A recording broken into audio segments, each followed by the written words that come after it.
Hello girlfriends, welcome back to my channel, or welcome if you're new here. My name is Jody and it's great to have you join me today. So today is another chat with me, one that I have been particularly looking forward to because today I am answering your questions. But first of all, I will make note that I have had to improvise with a few extra lights today. I apologize. Normally I prefer to do as much natural lighting as possible, but there are thunderstorms and showers in my area, so natural lighting is not, well, it's failing me. So as I said, today I am answering your questions that you've given me. I did put a little question Q&A over on Instagram and I didn't really get any responses. So I don't know how many of you, let me know in the comments down below, how many of you follow me on Instagram. If you don't, I'd love to have you follow me there. If you do, great, fantastic, I love that. But also, then I did get a lot of questions, or a fair amount of questions through YouTube, and I appreciate that. I appreciate everyone who asks questions. And so we are going to get into that, but before we do that, I'm going to show you what product I have been waving around. If you're not familiar with my chat with me's, usually I just use, I don't want to say random products. Usually they're products that I've practiced with a little bit before. Sometimes they're kind of a spur of a moment. I just want to try something off the cuff, so to speak, and I'm not really sure what I'm going to get. But I have tried this combo out before, and what we are starting off with today is the Weedad Advanced Climate Control Detangling Spray. So I will spray this in my hair. I'm just going to spray it directly. Like, I'm not going to put it in my hands first and then apply it to my hair. I'm just going to spray it directly. But while we do that, let me look up one of your questions here. I'm going to mention some of the handles here. Some of them are a bit long, so I may abbreviate it here. But Simply Curly D asked me if I have used the Garnier Fructis Sky High Volume Mousse. And she said that she liked it and she had paired it with a gel. I think she was talking about when I had asked, do any of you apply too much product, find yourself applying too much product? And she said she had kind of messed it up with the gel, if I understood correctly. To answer your question, no, I have not tried that mousse. I do want to do some more affordable drugstore products here before the year's out. So I've been debating if I want to do a Garnier Fructis review or not. Let me know if that's something that you guys are interested in the comments. As you can see, I had some spots where the product was collecting. This doesn't have the cleanest spray. I couldn't quite remember how the spray was, so it's important that I brush this product through thoroughly to just try to distribute it. Another question that I have from someone is, this is quite a long handle. It's user SV2 and then there's a bunch of other letters and numbers. But the person asked if I used, or if my hair is protein and glycerin sensitive, because they noticed the Cake and Shea Moisture products that we used had both of those ingredients in it, and they wanted to know more about how I figure out my hair porosity and how I figure out how much protein to use in shampoos, conditioners, and other products. So for the first part, is my hair sensitive to protein and glycerin? I don't really notice it being sensitive to protein. Actually, my hair is not sensitive to protein. I can answer that straight out. My hair generally loves protein, so I don't have to worry about it as much with fine hair. Fine hair generally likes protein. And I'll get into that a little bit more here in a bit. But also then, is my hair sensitive to glycerin? That one's a little bit more of a difficult one for me to answer because I feel like most of the time, no. But sometimes, in the extreme humidity that we have, like we've had some days where there's like 85% humidity and it just feels like you're swimming in the air because it's so thick. And then on those times, I feel like my hair is pretty frizzy. But then I'm not sure that there's anything I could use that would make it any better. By the way, I am tucking this top section up because I am doing the brush styling method that Amanda Guido, I think that's how you pronounce her name, she has been doing. So I'm just trying to get this pinned up pretty good here. I might use an extra clip just to make sure all those pieces are tucked in well. The next question is, like, how did I figure out my hair's porosity, or how do you figure out your hair's porosity? And for me, I will say that's not down to a science. I don't have my hair's porosity identified down to a science. I have an idea of what I'm pretty sure it is, but it's not 100%. And there are several ways to do it. People have suggested before in the past that you can do what they call the cup method, where you see if your hair floats or doesn't float based on the porosity of your hair in a cup of water.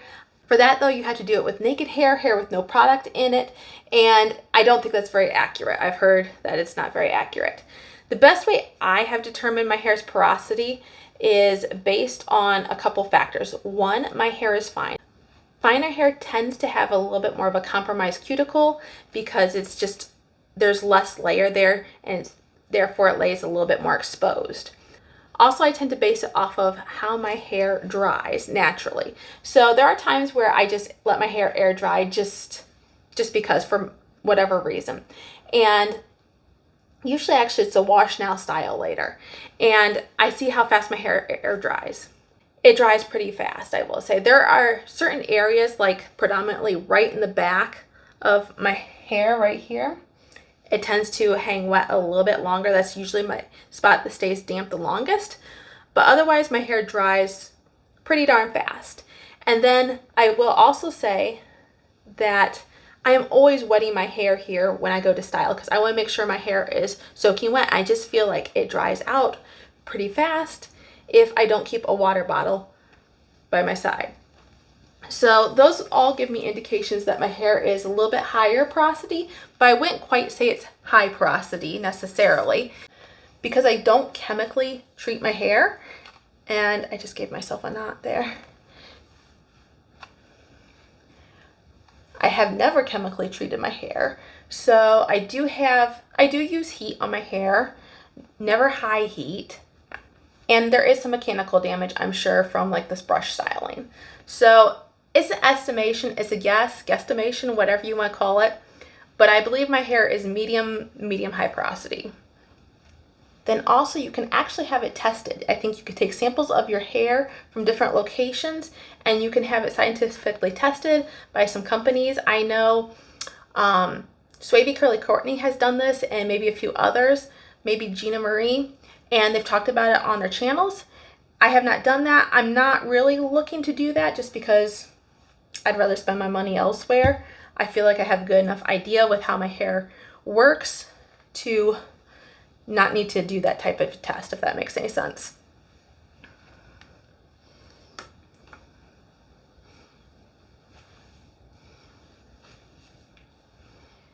And then the last part of the question is like how you determine how much protein you should have in your products based on your wash day products and your stylers. This is another kind of trial by error, I feel like. You basically, if you're not sure, I would start out with less and see how your hair accepts that, and then maybe gradually add some more. I would never personally probably do a routine that has all proteins in it. It's just probably not the best way to go about it unless you know your hair is very damaged. But I would start out maybe with, I wouldn't really focus on proteins being in your shampoo that washes out quickly, it's not in your hair long, but maybe a protein in your conditioner and then a protein in one of your stylers. Or maybe just start out with a protein in one product and then work your way up. So that's the best answer I can give you for that. It's trial by error. And these days, I don't always really focus on how much protein is in a product. Now, if my hair's been acting up, like it's a little bit more limp than normal, then I'm like, okay, maybe, you know, my hair needs more proteins if my curls are being more stretched out. But otherwise, I don't obsess over it, if that makes any sense. Okay, I'm pinning these side pieces up, or these side pieces back rather, so that way I can get to the top part of my hair to brush style that. The next question by Reggie, we're just gonna leave it at Reggie. Longer last name, it has 2507, and the person asked, what are some of my favorite hobbies? And I would say a fair amount of hobbies. I like to read, I like to walk, I like to spend time with family, I do like to bake, and let's see, I do like to do puzzles in the winter time. So those are some of my hobbies. There might be a few more, but I can't think of them off the top of my head. I think I'm just going to speed through this top part and then come back and answer some more questions after this, because I want to focus on styling this portion of my hair.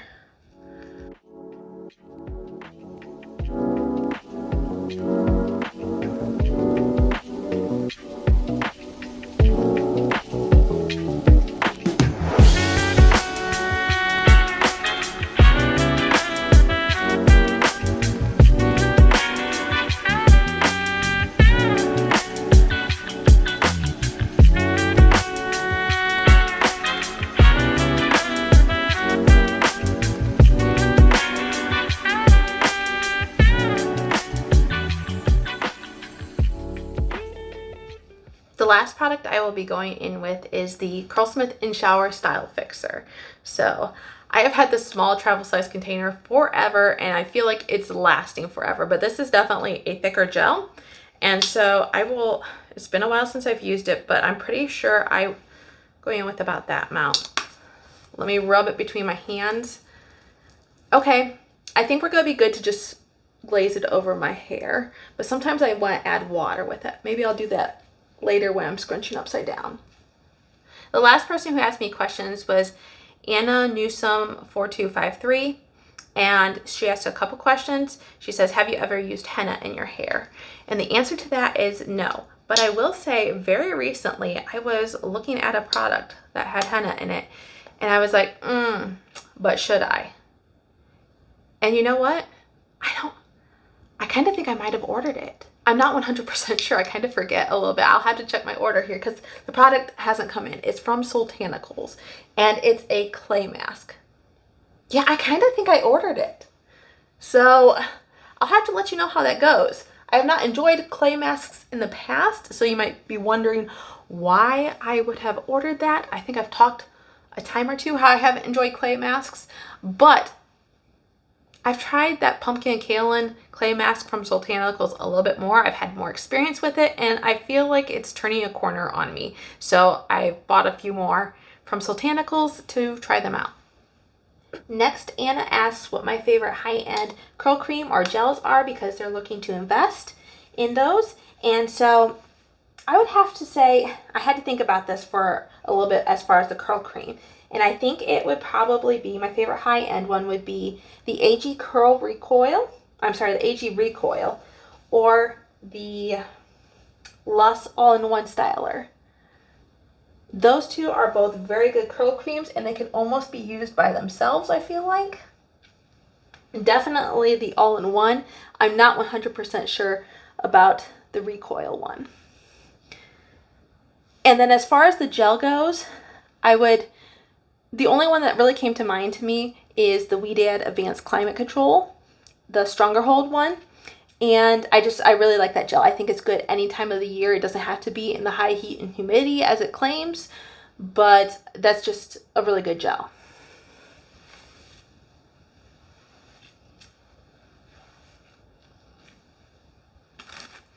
All right, I'm at that point in my routine where I wet plop, so I'm going to be doing that for 10 to 15 minutes, diffusing, and I'll come back because I have one final question to answer. And of course, close this video out. So stay tuned. All right, curl friends, I am back with my hair fully diffused, fully styled, and this is what my curls are looking like. Show you this side.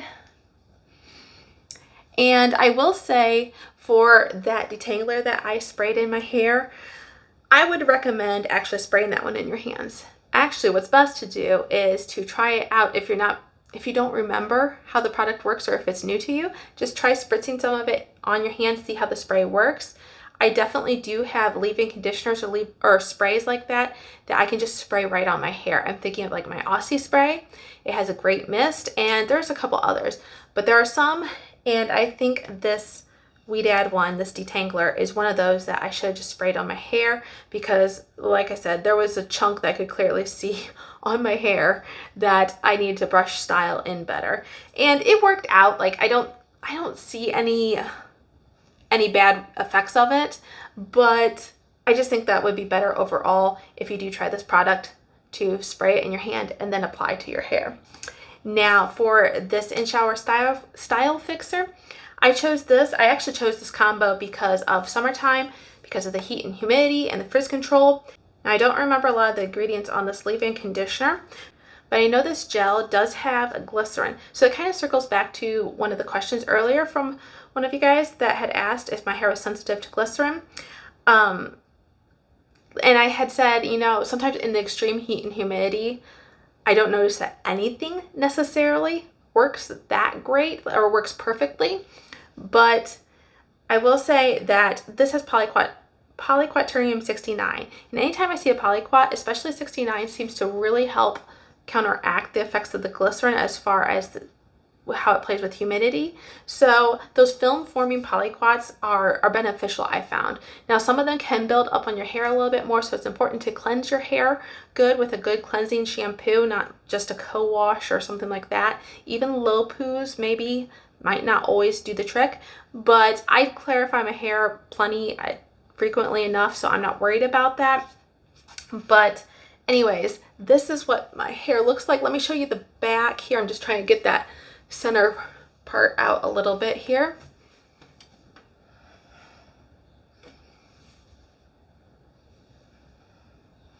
As I said then, I chose these two products because they do well in the heat and humidity, and this could last me probably 5 days. Is it going to look like this on the 5th day? No, but I feel like my curls can be reasonable by day 5. However, I don't usually like to go that long with my hair in the heat and humidity just because my scalp, I really feel like needs more attention. So now on to the last question that I have.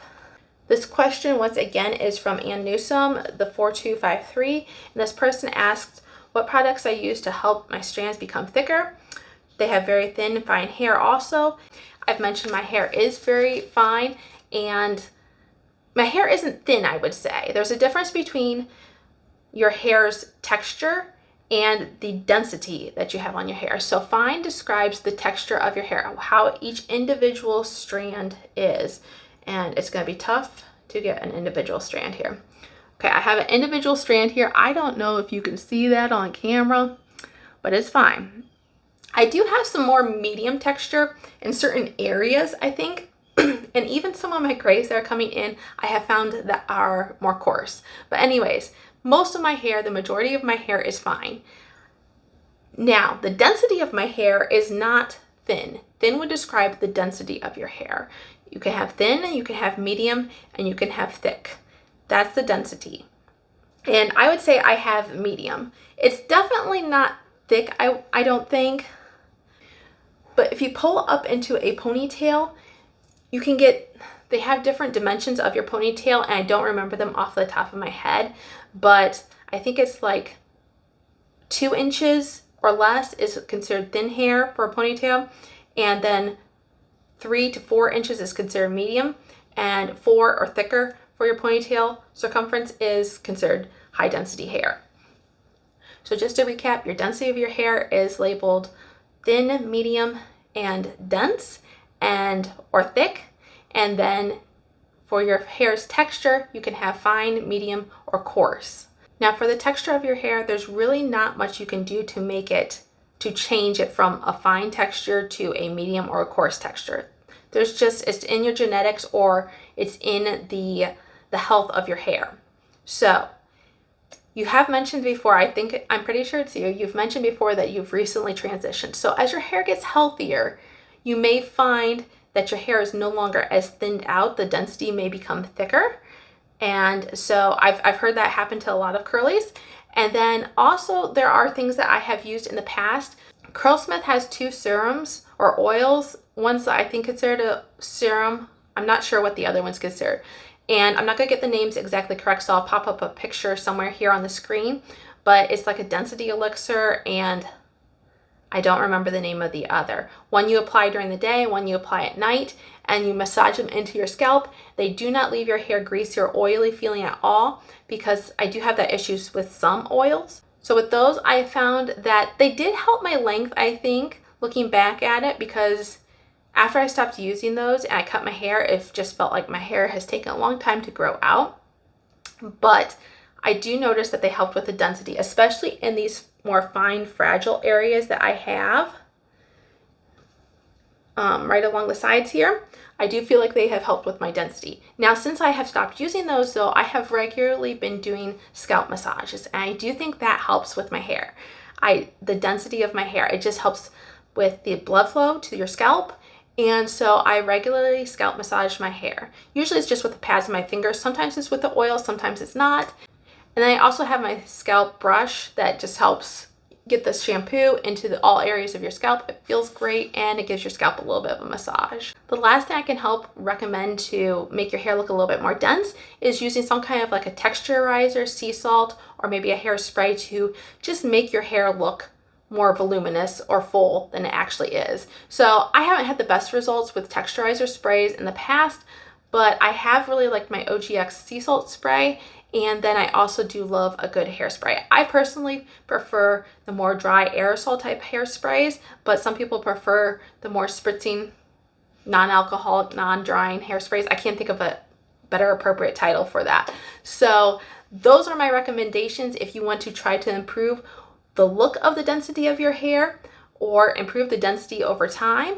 So, oh, I did forget, there is one more serum that I'm interested in trying. Is from Briogeo. It's something with density. It's a newer product. I plan to bring it up in my future What's New video series, but that should be a little ways off yet. So that's a sneak peek for that one. But yes, I do want to try that one out, especially in the fall time. That's when I have my hair shedding. And so we are going to wrap this up. I think I answered all the questions that I have gotten up until this point of filming. If there are more questions I see pop up later, I'll try to answer those in a following chat with me. So thank you so much for those who participate, who asked questions. I really appreciate it. I hope this was helpful and I really enjoyed engaging with you. It really was fun. And I guess until I see you again next week, have a great day. Bye.